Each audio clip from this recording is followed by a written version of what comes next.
그러니까 학교를 졸업하자마자 원하는 곳에 들어가는 게 점점 더 어려워지고 있는데요. 이번 조사에서도 다시 한번 확인됐습니다. 대기업들 채용에 있어서 가장 중요하게 생각하는 건 해당 직무 분야에 있어서의 경험, 경력이었습니다. 취업을 해야 하는 청년들을 대상으로 지난 22년 말에 실시했던 조사를 보면 청년들은 기업이 경험을 그렇게까지 중요하게 본다고 생각하지 않는 분위기입니다. 그런데 정작 기업들이 우선순위에 놓고 있는 건 경험이었다는 얘기입니다. 고용노동부와 한국고용정보원이 지난해 11월과 12월에 걸쳐서 한 달 동안 우리나라의 상위 500대 기업 인사 담당자들을 상대로 조사한 결과입니다. 이 중에서 315개 기업이 조사에 응했는데요.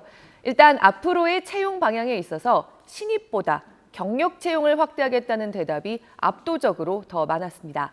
경력 채용으로 인원을 충당하려는 계획이 70.8%여서 신입 채용 계획의 3배 가까이 됐습니다.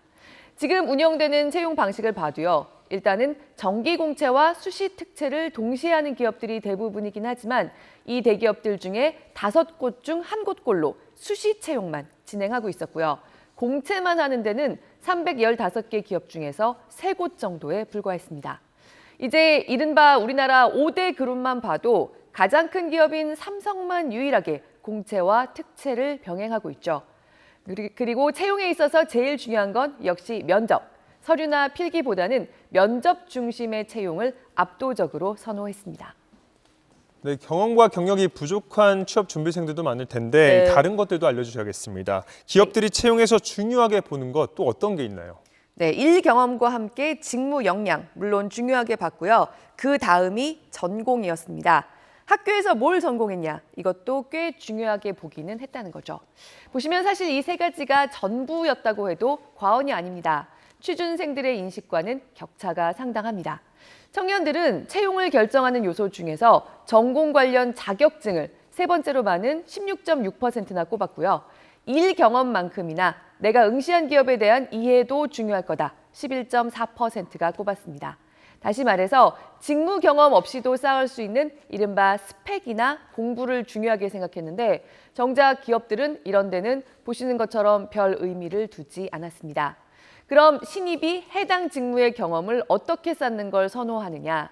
기업이 선호하는 거는 최소한 3개월 이상, 석 달에서 6달 정도는 하는 장기 인턴십 경험을 선호하는 경우가 74%로 압도적으로 높았습니다.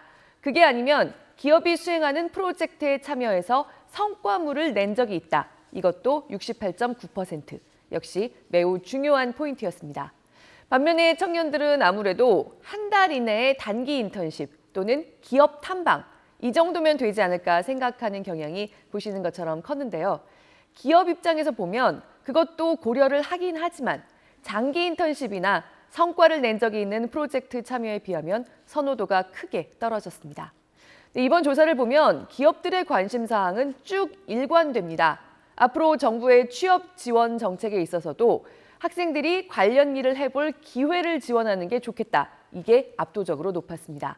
청년들은 현직자 멘토링 같은 취업 특강 지원을 가장 많이 꼽았습니다. 네, 여기서 인공지능 이야기도 한번 해보죠. 네. 인공지능 기술의 발전이 기업들의 채용 과정에도 영향을 크게 미치고 있죠. 네, 이미 아예 AI를 채용에 이용하는 기업들이 많습니다. 저도 AI 채용 취재하면서 벌써 4년 전에 AI한테 테스트를 받아봤는데요. 다만 아직은 그래도 청년들 생각보다는 기업은 사람이 진행하는 채용을 좀 더 끌고 갈 분위기입니다.